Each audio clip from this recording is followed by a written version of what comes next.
I am Juhi and welcome to episode number 2 of Juhi Approved. Today I am going to talk about how much I love Mondays, and I want to introduce you to Dr. Meg J, who is someone who has inspired me a lot. She has written a book called The Defining Decade, and she also has a TED Talk which is called Why 30 is Not the New 20. If you are watching this and you are someone who doesn't like Mondays, I think you need to implement some changes in your life.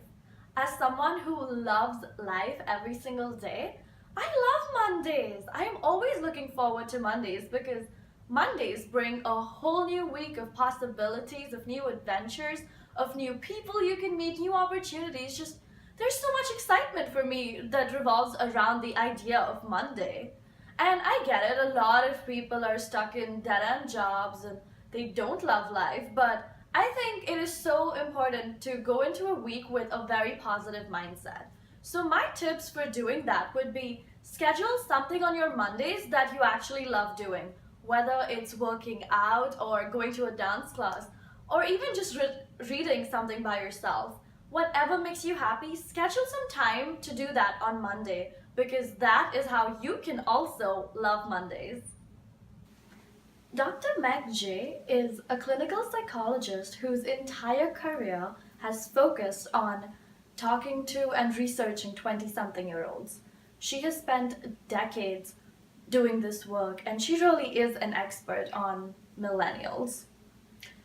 She has a brilliant TED Talk which is called Why 30 is Not the New 20, and in this she uses a lot of different facts and statistics from people from all different professions. So she has fertility experts, she also consults career coaches, just people who are knowledgeable in what they're talking about. And all of them have the same opinion that people in their 20s need to take charge of their 20s because that is when they can set themselves up for maximum success in their future life. She also uses a lot of storytelling to convey her main points by talking about real stories of real people like her previous clients who she helped take back their 20s and create amazing lives for themselves. The main points that she focuses on in this TED Talk include building identity capital, the importance of weak ties, and picking your family. When she talks about building identity capital, she basically refers to the idea of going out there and understanding who you are. So understanding what really motivates you, inspires you, interests you, and finding out what doesn't, because a lot of times it's much easier to figure out what you don't want than what you actually want, but it gives you a much clearer image of what it is that your purpose is. And then secondly, she talks about weak ties. So weak tie, a person who is a weak tie would be a friend of a friend of a friend. So someone you wouldn't pick up the phone and call them to hang out with, but they can be very influential in your personal as well as professional life. A lot of people get their jobs because of someone that they knew, someone who called someone that they knew. And it's extremely important to have a large group of people that can be considered as weak ties.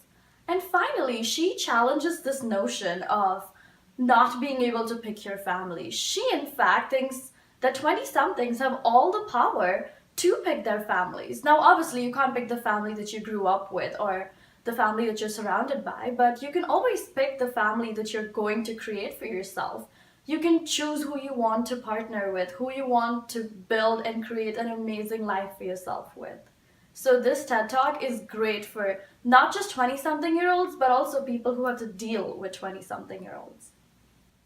And if you like the video, you are going to love the third thing that I'm going to talk about, which is actually a book by her called The Defining Decade. The first time that I was introduced to this book was in my second semester of college when I took my Intro to Leadership class. And this book has really influenced me, and I try to implement a lot of what she talks about into my daily life.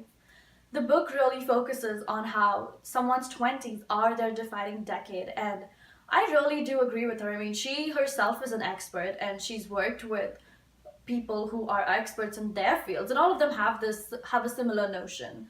They really do believe in the importance of starting right now, because again, if you don't start now, then when? And that is something that she really does focus on. Other key takeaways that I have had from the book include the influence of social media and how someone should not allow what other people's lives look like on social media to be a barrier or a bar that they set for themselves for comparison basis. So if you're going to compare what your real life looks like to someone's life on social media, that's not really a fair comparison because social media is basically just highlights and your life is the entire actual story, including tons of bloopers. So your life needs to be what you want it to be, and by taking charge of your life in your 20s, you are going to make sure that you have massive success in the future. She also talks a lot about how 20 somethings need to take charge of their personal life, not just their professional life. And a concept that really interested me was called the cohabitation effect. And this basically means that people who are living together before being married, and she actually talks about a survey that was conducted, and I think about 80% of people or so said that being in a live-in relationship with their partner was a prerequisite for them personally in order to marry this individual. But when they also surveyed people who were married and who had been in live-in relationships before they got married, they actually reported to being less satisfied. Now, there could be tons of reasons for why this happens, but it was just an interesting concept to me. Another thing she talks about taking charge of your personal life, is to not date down. She really cares about people and she talks about how she doesn't want 20 somethings to reach a certain age and realize that, oh no, I have to settle down because everyone else is settling down. And so they just pick whoever's around instead of mindfully choosing who they want to build a life with. So she is very big on making sure people are very conscious in their decisions, especially big life decisions like who you want to marry and spend the rest of your life with. Finally, she also talks about the importance of a growth mindset. And that is something I am personally very passionate about because while I agree people should have strong opinions, I do think people should be open minded to other people's opinions and just other ideas that may be around them. Because a growth mindset really encourages you to learn every single day and learn new things. I mean, I have friends who are so much older than me, but they're almost like children in that they're so curious and always trying to learn new things and explore, and they look young, that makes them feel young. It's great. Thank you so much for watching episode number 2 of Juhi Approved. In this, I talked about Mondays. I talked about a TED Talk called Why 30 is Not the New 20. And I talked about a book called The Defining Decade. I will make sure I have some links down so you can check all these things. You can check out the book and the TED Talk. And see you next week. Thank you.